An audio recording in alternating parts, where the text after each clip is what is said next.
চাঁদাবাজি হয় বাংলাদেশে, চাঁদাবাজি অতীতে হয়েছে, সেটা যখন বলা গিয়েছে এইটাতে কারো কোনো আপত্তি ছিল না। কিন্তু এখন চাঁদাবাজি হয়, চাঁদাবাজি হচ্ছে, এই কথা বলার সাথে সাথে জামাত ইসলামী বিভাজনের রাজনীতি করছে। এই দখল বা চাঁদাবাজি এগুলোর মধ্যে কি জামাত ইসলামের কোনো সম্পৃক্ততা নেই? অবশ্যই আছে, 100 ভাগ আছে। যদি বাংলাদেশে শুধুমাত্র রাজত্ব আমার, এই চিন্তা থেকে সরে আসা যায়, ঐক্যের ক্ষেত্রে আর কোনো বাধা থাকবে না। জাতির ঐক্যের ব্যাপারে আহ, সেনাপ্রধান খুব স্পষ্ট করে এক ধরনের সতর্ক বার্তা দিয়েছেন। এটাকে অনেকেই হুমকি, এটাকে অনেকেই ধমকি অথবা নানা ধরনের শব্দচয়নের মাধ্যমে বলার চেষ্টা করেছে। আমি মনে করি এটা সতর্কতা। আহ, সাধারণ মানুষের ভাষা, শব্দচয়ন, চিন্তার বহিঃপ্রকাশ, এক্সপ্রেশন, এটার চেয়ে একজন সেনা কর্মকর্তার এক্সপ্রেশন একটু ভিন্ন হয়। আমি আমাদের এলাকার সাবেক মন্ত্রী ছিলেন এবং সাবেক এমপি ছিলেন, জাতীয়তাবাদী দল বিএনপির প্রেসিডিয়াম মেম্বার ছিলেন ব্রিগেডিয়ার আসম হান্নান শাহ। তিনি যখন ঢাকায় নির্বাচন করেন, তখন আমি ছাত্র শিবিরের গুলশান থানা ছাত্র শিবিরের সভাপতি ছিলাম। সেই সুবাদে আহ, গুলশান থানার এই এরিয়াতে তিনি নির্বাচন করেছেন, ওনার সাথে কথা বলতাম।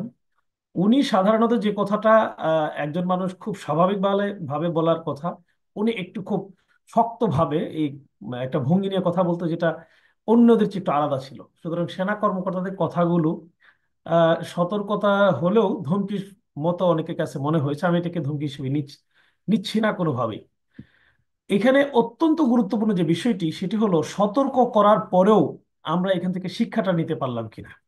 তিনি এমন একজন ব্যক্তি, ব্যক্তির চেয়ে তার পদস্থ যেই অবস্থান, যে চিন্তা, সেই দিক থেকে এই মাত্রায় একটি সতর্ক বার্তা আসাটা খুব বেশি স্বাভাবিক বিষয় নয়। তিনি কিন্তু স্পষ্ট করে বলেছেন যে বাংলাদেশের মানুষের, বাংলাদেশের রাজনৈতিক দলগুলোর এই অনৈক্য বাংলাদেশকে পিছিয়ে দিবে, জাতি হিসেবে আমাদেরকে ক্ষতিগ্রস্ত করবে, স্বাধীনতা সার্বভৌমত্ব বাধাগ্রস্ত হবে। এটা খুবই বাস্তব চিন্তা। কিন্তু আমার কাছে একটা বিষয় খুব আহ, রহস্যজনক মনে হয়। বাংলাদেশের অত্যন্ত গুরুত্বপূর্ণ এবং জনপ্রিয় রাজনৈতিক দলের, বলা যায় প্রধান, যদিও তিনি অ্যাক্টিং চেয়ারম্যান, আহ, জনাব তারেক রহমান সাহেব, তিনি বলার চেষ্টা করছেন যে আমরা জাতীয় সরকার গঠন করব। কিন্তু জাতিকে ঐক্যবদ্ধ করার ক্ষেত্রে যে মুখ্য ভূমিকা এই মুহূর্তে তার দলের এবং তাদের থাকার কথা ছিল, তারা লিডিং একটা ইয়েতে পলিটিক্যাল পার্টি হিসেবে সবাই কিন্তু ধরে নেয়। এই যে লিডিং পজিশনে যিনি থাকেন, এটা আইনের দায় হিসেবে বলা হয়, যিনি লিডিং পজিশনে থাকেন তাকেই কিন্তু দায়িত্বটা নিতে হয়। সেই দায়িত্বটা পালন করছে না, বরং সর্বপর্যায়ে, একবারে তৃণমূল থেকে সর্বপর্যায়ে জাতিকে নানাভাবে বিভক্ত করা, জাতির কাছে যে মেসেজটা যাওয়ার কথা ছিল তার চেয়ে কিন্তু ভিন্ন মেসেজ একই যাওয়া। একই অভিযোগ তো এই সালাউদ্দিন আইয়ুবী আপনাদের প্রতি করছে, বিএনপির সকল স্তরের নেতারা এবং না বিএনপির না, শীর্ষ আমি নেতারা। আমি আমি এটা মনে মানে করছি না। জামাত ইসলামের প্রতি আমি এটা মনে দিচ্ছে। করছি না হ্যাঁ। কোনোভাবেই না। আমি একটু বলি না, আপনাকে।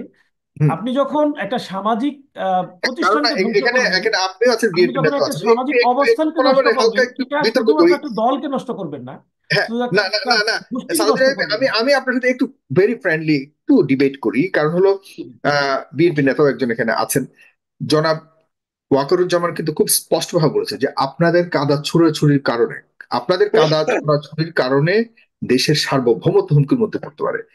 তা আপনাদের বলতে মানে রাজনৈতিক রাজনৈতিক রাজনৈতিক দলগুলোর কথা বলেছে, মানে হলো বিএনপি এবং জামাত ইসলাম, এবং আপনারা দুজন এখানে আছেন।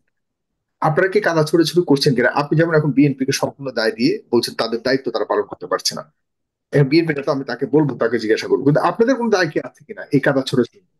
নিশ্চয়ই নিশ্চয়ই, আমাদের দায়িত্ব অবশ্যই আছে, এটা তো অস্বীকার সেই করার কিছু দায়গুলি কি নেই। কতটুকু স্বীকার করেন, সেগুলি কি কি বলে মনে করেন, এবং সেখানে আপনারা আপনারা মানে আপনাদের ভূমিকা কি? কারণ আপনি তো বিএনপি কে দায় দিচ্ছেন। জি, আমি বিএনপি কে দায় দিয়ে শেষ করুন, আশা এরপর করি আপনাদের কথা কথা শেষ বলুন। করলে আপনি একবারে পর্যাপ্ত উত্তর পেয়ে যাবেন। জি, ওকে। ধন্যবাদ আপনাকে। আমি যে কথা বলছিলাম, যে সামাজিক সম্প্রীতির জায়গা থেকে জাতীয় সম্প্রীতির সূত্র তৈরি হয়, সূত্রপাত হয়। এবং জনাব তারেক রহমান লন্ডনে বসে থাকলেও দেখবেন তিনি একবারে তৃণমূলের খবরগুলো এখন পেয়ে যাচ্ছেন, এবং তার এক্সপ্রেশন, কথা, সব কিছুতেই ওই তৃণমূলের মেসেজটাই আবার সেটা রিফ্লেকশন হয়।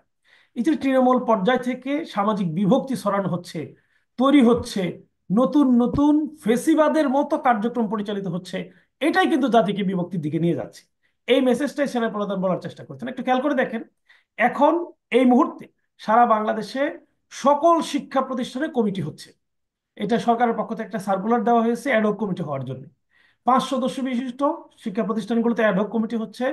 প্রত্যেকটা অ্যাডহক কমিটিতে কে সভাপতি হবেন, কে সেক্রেটারি হবেন, সংশ্লিষ্ট বড় বড় পদস্থ দায়িত্বশীল নেতা যারা রয়েছেন, তারা ফোন করে বলে দিচ্ছেন যে অমুক সেখানে হবে, অমুক সেখানে হবে, অমুক সেখানে হবে।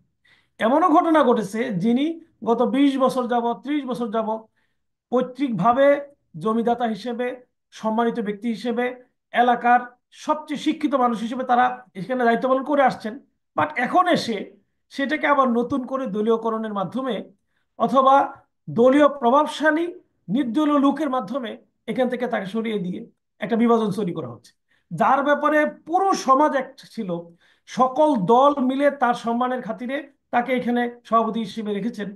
তাকে সরিয়ে দিয়ে সামাজিক একটা বিভক্তি মারাত্মকভাবে তৈরি করা হচ্ছে। এই মেসেজ কিন্তু শুধু এই জায়গায় মানে থাকছে না, এটা পরবর্তীতে আস্তে আস্তে জাতীয় পর্যায়ে যাচ্ছে, জাতীয় বিভক্তির একটা কারণ হয়ে দাঁড়িয়েছে। এইটা কিন্তু সবাই একমত হয়ে, বিএনপির সকল পর্যায়ে আপনি জিজ্ঞেস করতে পারেন, জামাত ইসলামের সকল পর্যায়ে জিজ্ঞেস করতে পারেন, এই মেসেজটা সব জায়গায় এরকম ভাবে তৈরি হচ্ছে। দ্বিতীয় যে বিষয়টি হলো, আমি বলবো এটা বাকশালের সাথে তুলনা করবো, শুধু আমার সকল বিষয় চলবে, অন্যদের কোনোভাবে সুযোগ দেওয়া হবে, সুযোগ থেকে বঞ্চিত করার যে চেষ্টা, এইটা কিন্তু সর্বত্র এখন মোটামুটি নতুন ভাবে কায়েম করার চেষ্টা করা হচ্ছে প্রতিনিয়ত। শুধু জামাত ইসলামী না, অধিকাংশ রাজনৈতিক দল কোনো না কোনো ভাবে কোথাও না কোথাও বাধার শিকার হচ্ছে। এটা করা যাবে না, এখানে করা যাবে না, এইটুকু করা যাবে না, এই চিন্তা, এই কথাগুলো, এই এক্সপ্রেশনগুলো, তখন কি হচ্ছে, বিভাজনের এক একটা ছোট ছোট ইয়ে তৈরি হচ্ছে, সেটা জাতীয় পর্যায়ে রিফ্লেক্স হচ্ছে। তৃতীয় যে বিষয়টা আমি বলবো সেটি হলো, আপনি জামাত ইসলামকে এখানে দায়ী হিসেবে কোন কোন জায়গা থেকে দায়ী মনে করছেন?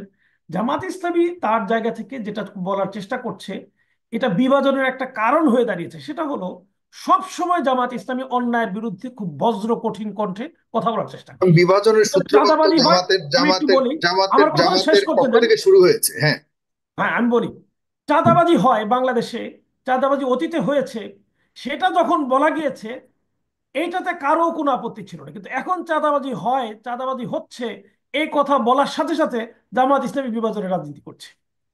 জামাত ইসলামীর দোষ হলো, জামাত ইসলামী ক্ষমতাকে পাকাপোক্ত করার জন্য নয়, জামাত ইসলামী সামাজিক সম্প্রীতি রক্ষা করার জন্যে, জামাত ইসলামী যোগ্য ব্যক্তিকে যোগ্য জায়গায় স্থান করার জন্যে লড়াই করছে। এটা জামাত ইসলামী বিভাজনের কারণ হয়ে দাঁড়িয়েছে বলে আপনার কথা বলার চেষ্টা করছেন। জামাত ইসলামী কোন জায়গায় অভিযুক্ত, সেক্ষেত্রে যদি স্পষ্ট করে বলি, জামাত ইসলামী নিজেরা কোনোভাবেই কোনো টেন্ডারবাজিতে জড়িত থাকে না। কোনো টেন্ডারের মাধ্যমে কোনো অন্যায় যদি এখন না হয়, সেই ব্যাপারে শক্ত করে তার অবস্থান নিশ্চিত করার জন্য কথা বলছে, সুযোগ থাকলে ভূমিকা রাখছে। তখনই তৈরি হচ্ছে বিভাজন, যে জামাত ইসলামী এই জায়গায় ঝামেলা করছে, বিভাজন তৈরি করছে। জামাত ইসলামীর বিভাজনের বিষয় কি? জামাত ইসলামীর দলীয় কোনো বিভাজন নাই, কিন্তু বিএনপি অন্যান্য দলের বিভাজনের মাধ্যমে যাদের উপর অন্যায় করা হচ্ছে, অবিচার করা হচ্ছে, তাদের পাশে জামাত ইসলামী দাঁড়ানোর চেষ্টা করছে। সেটাকে জামাত ইসলামী তাদের দলের বিভাজনের কারিগর হিসেবে বিভিন্ন জায়গায় উপস্থাপন করে বিশুদ্ধার করা হচ্ছে, কথা বলা হচ্ছে। জামাত ইসলামী কি এইভাবে, আপনি যদি চিত্রায়ন করেন, অনেকগুলো কারণ পারবেন এই যে দোষের জামাত কোনো ইসলামী দোষই কি বিভাজনের জামাত জন্য ইসলাম দায়ী, নিজেরা দুষ্ট কিন্তু নয়? মানে সুনির্দিষ্ট। এই দখল বা চাঁদাবাজি এগুলোর মধ্যে কি জামাত ইসলামের কোনো সম্পৃক্ততা নেই? অবশ্যই আছে, 100 ভাগ আছে। হুম। আপনি যেখানে যেখানে প্রমাণিত হয়েছে এটাকে জামাত ইসলামী দায় স্বীকার করেই নেয়, এই দায় থেকে জামাত ইসলামী কোনোভাবেই মুক্ত নয়। কিন্তু আপনি জামাত ইসলামীকে এই কারণে অন্যান্য দলের সাথে তুলনা করে একই কাতারে সামিল করতে পারেন। জামাত ইসলামীর মাত্রা এবং দায় কি অন্যদের শুধু মাত্রা, বিএনপির তাহলে? জামাত ইসলামীর চিন্তা, অন্যদের চিন্তা, নিঃসন্দেহে আমি বিএনপিরও প্রশংসা করব। যে জায়গায় এরকম ঘটনা ঘটেছে, বিএনপিও অনেক জায়গায় অনেকে বহিষ্কার করেছে, দলীয় সিদ্ধান্ত গ্রহণ করেছে, কিন্তু বিএনপি এই দলীয় সিদ্ধান্ত গ্রহণকারী ব্যক্তিদেরকে নিয়ে নতুন করে একই সাথে আবার একই মঞ্চে বসে একই জায়গায় তাদেরকে স্পেস করে দিচ্ছে। যে লোকটা, আমি বলি, দর্শনের দায়ে অভিযুক্ত হয়ে জেলা পর্যায়ের পদ থেকে দায়িত্ব মুক্ত হয়েছে বা বহিষ্কার করা হয়েছে, এই লোক 1 মাস না যেতেই জেলা সম্মেলনের প্রথম সারিতে বসে এখন বক্তব্য দিচ্ছে। তাইলে গত 1 মাস আগে যার ব্যাপারে ভূমিকা নিয়েছিলেন আপনি, স্বীকার করেছেন, তাকে আবার সামনে নিয়ে এসে দলীয় কর্মীদেরকে কি মেসেজ দিচ্ছেন যে এই ধরনের অপরাধ করলে কোনোভাবেই তোমার খুব বেশি দিন অপেক্ষা করতে হবে না আবার সামনের সারিতে আসার জন্য। সে খুব আগ্রহ ভরে দুই চারটা অপরাধ করার জি। ব্যাপারে উৎসাহী হচ্ছে। এটা তো কোনো খুব বেশি তার অসুবিধা মানে নেই। আপনি আপনি আপনি অনেকগুলি অভিযোগ দেওয়া যাবে, এই সেই অভিযোগের যদি আপনি এখন তালিকা দিতে থাকেন তাহলে অনেক সময় লাগবে। আপনার কাছে আমি শেষ এক লাইনে জিজ্ঞাসা করতে চাই যে জামাত এবং বিএনপির মধ্যে বর্তমান যে এই যে দূরত্ব এবং তীর ছোড়াছুড়ি এবং এক একজন এক একজনের বিরুদ্ধে এই যে অভিযোগ করা, যে কারণে রাজনৈতিক একটা অস্থিরতা বিরাজ করছে, বিধায় সেনা প্রধান এমন একটা সতর্ক দিল, এবং যার কারণে কিন্তু সরাসরি আপনার তিনি সবচেয়ে গুরুত্বপূর্ণ আমাদের সার্বভৌমত্ব রক্ষা করার দায়িত্বে নিয়োজিত বাহিনীর সর্বপ্রধান তিনি বলেছেন, সতর্ক করেছেন, এবং তিনি রিপিটেডলি আজকেও বলেছেন সেনাবাহিনীকে প্রস্তুত থাকবার জন্য। সেটা হলো রাজনৈতিক অস্থিরতার কারণে সার্বভৌমত্ব হুমকির মুখে পড়তে পারে। এই দায় আপনাদের দুই পার্টির দিকে সবাই মনে করে আপনাদের আছে।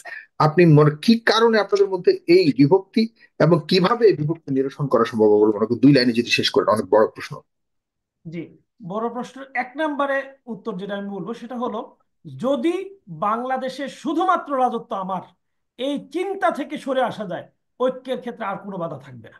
আমি আমার রাজনীতি করব, আমি আমার অধিকার প্রয়োগ করব, আমি আমার দাবি করব, আমি আমার সাংগঠনিক চিন্তাকে সমাজে ছড়িয়ে দেওয়ার ব্যাপারে আমার জায়গা থেকে আমি ভূমিকা রাখবো।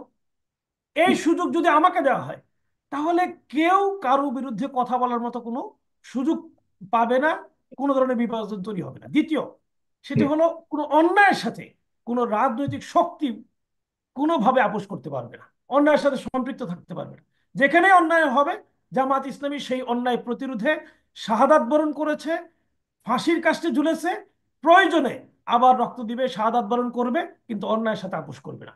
যে কি অন্যায় করবে, এটা বিএনপি হোক, আওয়ামী লীগ হোক, অন্যান্য রাজনৈতিক দল হোক, কোনোভাবেই তাদেরকে বাংলাদেশে সুযোগ দেওয়া হবে না। যদি অন্যায়ের সাথে আপোষ করতো, আমি একাধিকবার কারাগারে গিয়েছি, দিনের পর দিন মাসের পর মাস রিমান্ডে থেকেছি।